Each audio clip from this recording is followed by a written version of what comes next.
సాకేతపురంలో మిరియాల సరస్వతి కుటుంబాన్ని వైఎస్ జగన్మోహన్ రెడ్డి పరామర్శిస్తున్నారు. ఇప్పుడు లైవ్ చూద్దాం.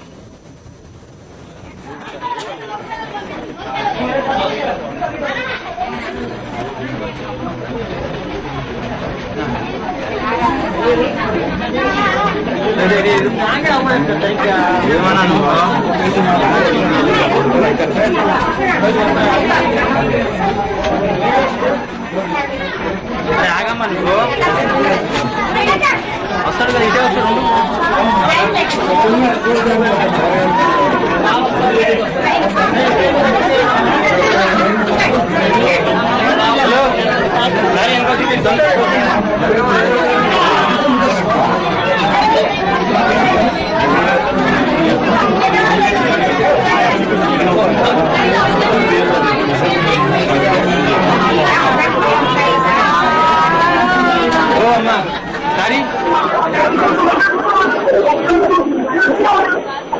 జన హృదయ నేత దివంగత ముఖ్యమంత్రి వైఎస్ నేత గుంటూరు నగరంలోని సాకేత్పురానికి చెందిన మిరియాల సరస్వతమ్మ గుండెపోటుతో మృతి చెందడం జరిగింది. అదే పేదలు అంటే వయోవృద్ధురాలైన సరస్వతమ్మ ఇక తమ ప్రియతమ నాయకుడు లేడు అనే విషయాన్ని టీవీలో రావడం చూసి అప్పుడే కన్ను మూయడం జరిగింది. ఆమె నిరుపేద కుటుంబానికి చెందిన సరస్వతమ్మ.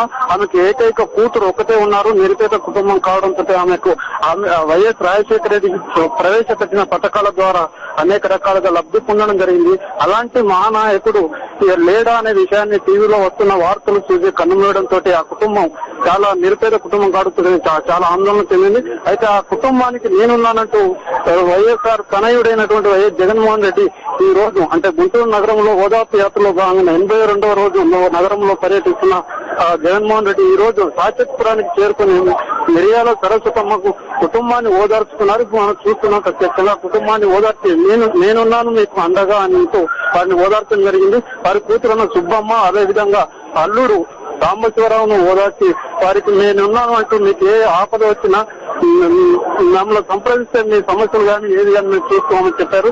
ఆ కుటుంబానికంటే పెద్ద వయోవృద్ధులైన కుటుంబం పెద్ద సరస్వతమ్మ చనిపోవడంతో ఆ కుటుంబానికి ఈ జగన్ రావడంతో ఓదార్చడంతో ఎంతో ఊరటం ఇచ్చిందనే ఆనందం సంతోషంతో వారికి చేనేటి విందు కూడా ఇవ్వడం జరుగుతుంది. మనం చూస్తున్నాం ప్రత్యక్షంగా వారికి అంటే ఈ జగన్ రాకతో ఈ ఇంట్లో పండుగ వాతావరణం నెలకొంది. ఇక్కడ చూస్తున్నాం మొత్తం ఇంకా కుటుంబ సభ్యులు సరస్వతమ్మ కూతురుతో పాటు అల్లుడు వారి కుటుంబ సభ్యులు పిల్లలు పెద్దలందరూ కూడా అంటే మంగళ హారతులతో స్వాగతం పలికి వారికి ఆయన ఆత్మీయత అభిమానాన్ని జగన్మోహన్ రెడ్డితో పంచుకుంటున్నాం. వైఎస్ఆర్ తో ఉన్న ఎంతో ఆత్మీయత అనుబంధాన్ని తమ గుర్తు చేసుకుంటూ తమ నాయకుడు అంటే వైఎస్ రాజశేఖర రెడ్డి ద్వారా మీరు లబ్ధి పొందిన విషయాన్ని జగన్మోహన్ రెడ్డికి తెలియజేస్తూ రాజన్న బిడ్డ వచ్చాడని ఆయన ఎంతో సాహసంగా ఆహ్వానించి అతనికి ఇక్కడ పుట్టాలని అంటే వాళ్ళ కుటుంబ పరిస్థితిని నేపథ్యాన్ని వివరిస్తూ అదేవిధంగా రాజశేఖర రెడ్డి ద్వారా పొందిన లబ్ధి విషయాలను కూడా అంటే ఒక సమయం కాకుండా ఈ ప్రాంతంలో చాలా మంది కూడా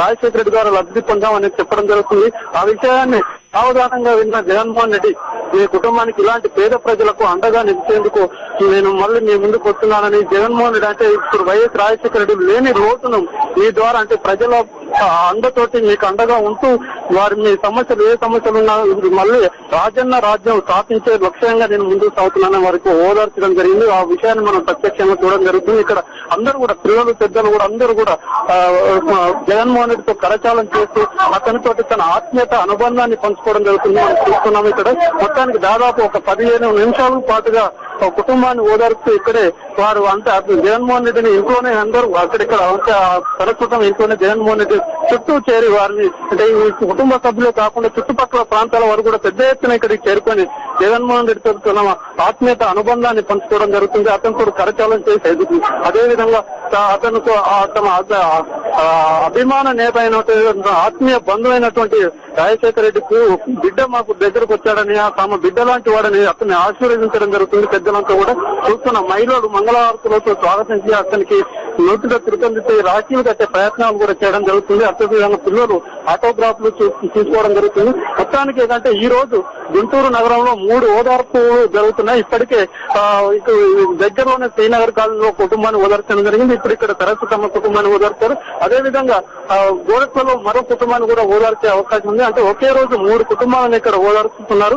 అయితే ఇక్కడ చాలా మంది కూడా రాజశేఖర రెడ్డి మరణించిన తర్వాత చాలా మంది ఎంతో మంది అతని ఆ మరణాన్ని తట్టుకోలేక చాలా మంది గుండెలాగి కూడా ఆత్మహత్యలు చేస్తున్న కుటుంబాలను ఓదార్పు యాత్రలో భాగంగా జగన్మోహన్ రెడ్డి ఓదార్చడం జరుగుతుంది. ఈ రోజు ఇక్కడ 82వ రోజు గుంటూరు జిల్లాలో